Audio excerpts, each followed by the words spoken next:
Greetings all, I'm Dr. Zilke, the Fall Fixer. In this video, I will talk about the 3 exercises which I think are the most overrated exercises given to seniors to fix their falls. Before you do that, before we listen and go further, please make sure to like this video and hit the subscribe button to learn more about these topics. Thank you.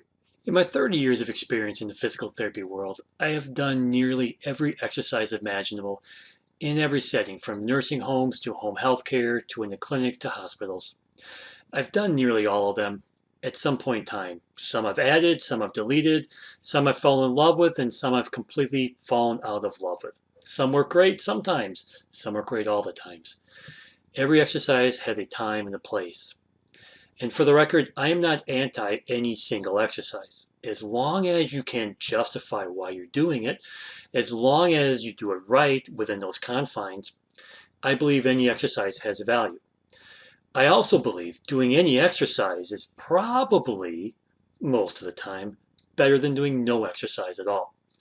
But the title is going to be 3 of the most overrated exercises that physical therapists, specifically in online tutorials, give to seniors who have balance problems. And there are 3 very common ones which, as my career has gone on, I have issues with. So the 3 are simply this. They are going to be the single leg stance, the tandem walk, and the hip abduction. They're common in every single physical therapy routine. Well, not every single one. They're common in a lot of physical therapy routines. I'm going to go through each of these one by one in a systematic manner to tell you why they may be good, and then also tell you why I really don't like them. So let's get going here. So here's what we're going to do. We are going to watch myself do each of these exercises one by one in my office downstairs, and then I'm going to comment on them, and then we'll tell you what I like about them and what I don't like about them.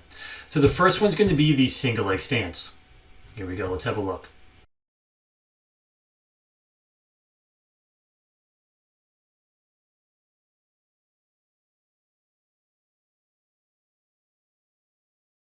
Now, first of all, it's not an awful exercise. The ability to stand on one leg and not fall does have value. And as a matter of fact, it's actually a legitimate test to check someone's balance, how well they can stand on one leg. So it's not completely worthless and awful, just so you know.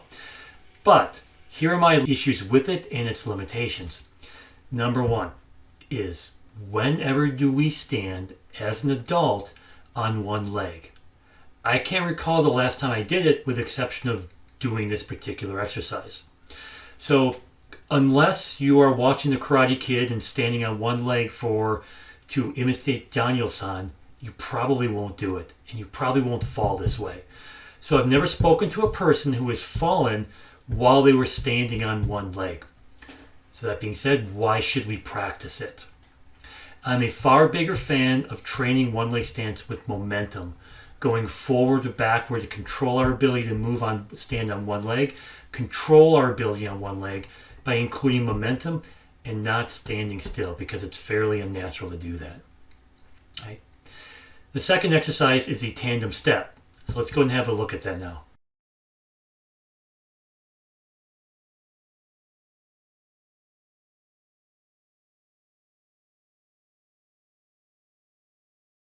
Now, the tandem step is an exercise I see virtually no value in doing for any adult. Again, kind of like the single leg stance. When's the last time as an adult you could remember yourself doing that particular thing? The last time I could was when I was a kid walking on curbs in a parking lot to see if I would not fall over.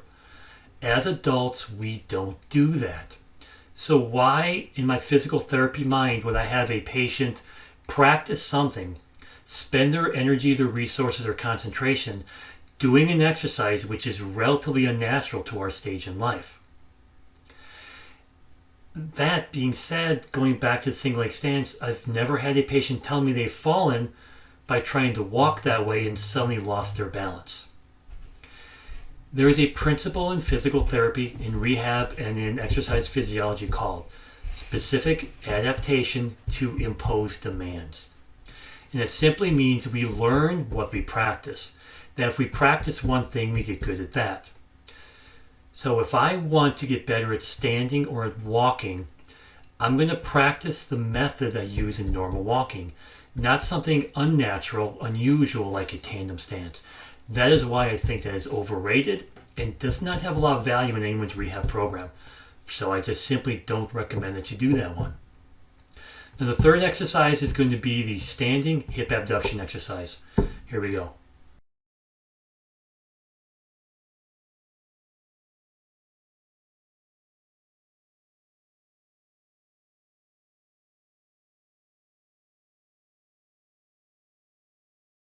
Now this exercise is really common in most home exercise routines, even some clinic ones. It's so common. But I don't see the great value in this exercise. For one, I don't think it's the best way to strengthen that muscle. There are better ways to improve the capacity of the gluteus medius muscle, and that's the muscle that's directly working here. I prefer that exercise done in a side-lying manner, if at all possible. But this one has limitations for the actual ability to even strengthen it in this position. My second objection is, while it's not bad to move the hip and get that muscle better, I've not learned that that is actually the problem in people falling. So if that's not the problem in people falling, then why are we spending time doing it? There could be better ways to spend the patient's energy. Because let's be clear, as we're training people who have fall issues and have balance issues, there's a limitation of energy. So we need to prioritize our resources and our time. And I don't see this one having value. Because the muscle, in my mind, is not the weakness of muscle is not the biggest factor in people falling. So that's why I really don't like that one. I think there's other ways to improve balance. So those are the three exercises which I find to be prescribed commonly and which I see have the least amount of value for the time spent. So there you have it, ladies and gentlemen. The three exercises which I think are overrated and do not have a lot of value in an exercise program. I realize it's a little controversial. Some may have issues with it, and that's fine. We can have a discussion about that. It's just what I've learned over the years, and it's what I strongly believe. In my goals for this channel, I plan to give as much truth as I can on the subject, to expand public knowledge of it, expand the knowledge of YouTube on it. For I feel that even though some very good channels out there have presented some information, most of those channels have a broad breadth of topics in the physical therapy world. And that's great. They're doing what they're supposed to do. My intention is to dig into this subject a lot deeper, to go over research, to go over science, to cover what's in some textbooks, what's standard, and even to some degree what's not so standard. So I want to encourage you, please, like this channel, subscribe to it, and then let's begin discussion and improve the knowledge out there on fall prevention for seniors. Thank you.